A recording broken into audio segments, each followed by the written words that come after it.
விஜய் சேதுபதி நயன்தாரா நடிப்புல விரைவில் வெளியாக இருக்கிற நானு ரவுடிதான் திரைப்படத்துல விஜய் சேதுபதியோடைய மகன் சூர்யா சேதுபதி ஒரு சின்ன கேரக்டர்ல நடிச்சிருக்கிறதா தகவல்கள் வெளியாயிருக்கு.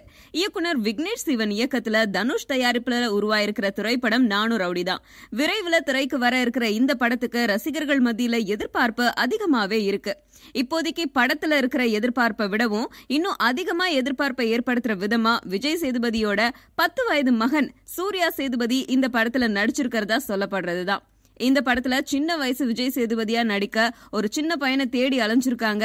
யாரும் பொருத்தமா இல்லாத காரணத்தினால விஜய் சேதுபதியோடைய மகனையே நடிக்க வச்சிருக்காராம் இயக்குனர் விக்னேஷ் சிவன். இத விஜய் சேதுபதியும் ஒத்துட்டு இருக்காரு. நானு ரவுடிதான் படத்துல என்னுடைய மகன் சூர்யா சேதுபதி நடிச்சிருக்காரு அப்படின்னு சொல்லியிருக்காங்க. ஆனா அவர் எந்த மாதிரியான பாத்திரத்துல நடிக்கிறாரு அப்படிங்கறத நான் சொல்ல மாட்டேன். அது என்ன வேடம் அப்படிங்கறத நீங்களே திரையில பார்த்து தெரிஞ்சுக்கோங்க அப்படின்னு சொல்லியிருக்காரு. நடிகர் விஜயோடைய மகன் சஞ்சய் அவர் நடிச்ச வேட்டைக்காரன் திரைப்படத்துல ஒரு பாடல் காட்சியில நடிச்சிருந்தாரு. அதே மாதிரி விக்ரமுடைய மகன் துருவ் தற்போது நடிகரா விரைவில் அறிமுகமாக போறாரு அப்படிங்கிறது குறிப்பிடத்தக்க விஷயம். இளைய தலைமுறைக்கு வழிவிடுதா கோடம்பாக்கம்?